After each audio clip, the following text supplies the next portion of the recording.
You need to nimble and you need to be resilient. You need to make decision on a fly. If we do not develop this technology with a explicit purpose behind it, it can cause more harm than help people out, right?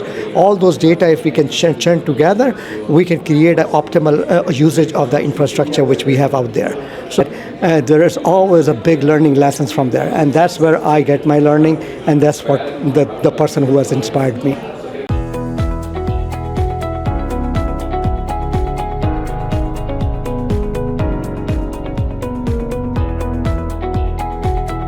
C-Level, negocios que importan, líderes que inspiran.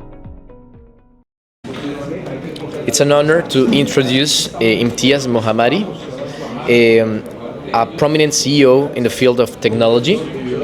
Within decades of experience in this field, Mohammady has made significant contributions to the field of digital transformation. Welcome to C-Level, welcome to Cartagena. How are you? I am doing good. Thank you very much. Appreciate to be here. Appreciate to be talking to you. Thank you very much. Well, last year we talked about the importance of Colombia as a technological field. Can we talk about some sort of hope of development and technology? Like how can we improve investing and investment here in Colombia through technology? So as we discussed last time, right, there are a lot of things which is going on in Colombia. That is the reason we are here. And as now being 2 years in Colombia, we can see the development and potential to continue to grow. Especially now with artificial intelligence coming into the picture, there is a lot of data-related work which needs to happen for make sure that the growth of Colombia and growth of the talent here is in the world roadmap. So as far as we continue to invest in building the people up, continue to invest in building the technology infrastructure, continue to invest in understanding what artificial intelligence is all about and how it can make societal changes, that should be our focus, and that should allow us to continue to grow the Colombian market and Colombian people. Okay, we have like a good road, a good map to develop technology and investment. We talk about the critical role of tech innovation in societal transformation. Can you give us some resume of the little talk that you're gonna talk about? Sure, why not?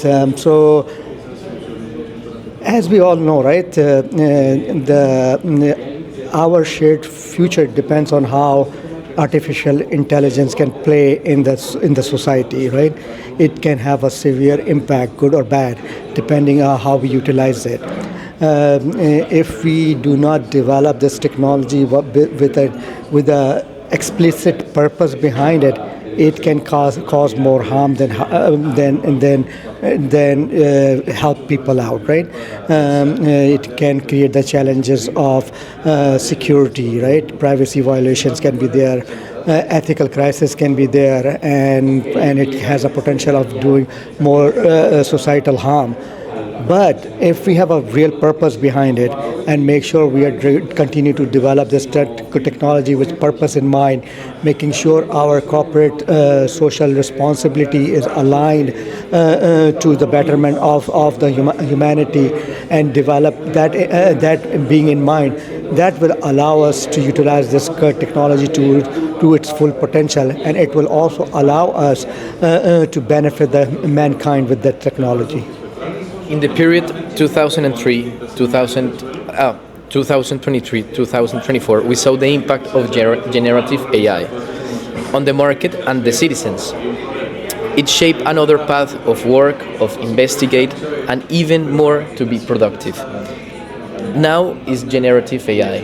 What is the next path or the next step? So I know people keep asking me question about what is next with the technology, right? So technology will always continue to evolve, right? Yesterday was blockchain, today it's generative AI, right? And before that it was internet, Web 2.0. All those technologies have came, but and what I'm going to tell you is that technology will continue to evolve and continue to change. But where we benefit from technology is understanding why we are using it, right? Doesn't matter today is AI, tomorrow something else, but we need to make sure that when we are using the technology, we understand the why behind it. Okay. As soon as we understand the why behind it, then we can start utilizing that technology for a purpose with the explicit purpose behind it. Once you start utilizing any technology with an explicit purpose behind it, it can help in the betterment of the world. It's like the big picture, nowadays. Yeah, definitely. Keep the big picture in mind. Keep the long-term vision in mind, right? When you are developing the technology, you are developing the technology to making sure quality of life is improved, accessibility to essential services are provided, sustainability is there, right? So all those things needs to be the purpose of developing technology. Nowadays, in this event, Andicom, we talk about smart cities. What are the keys to develop smart cities nowadays, like modern smart cities?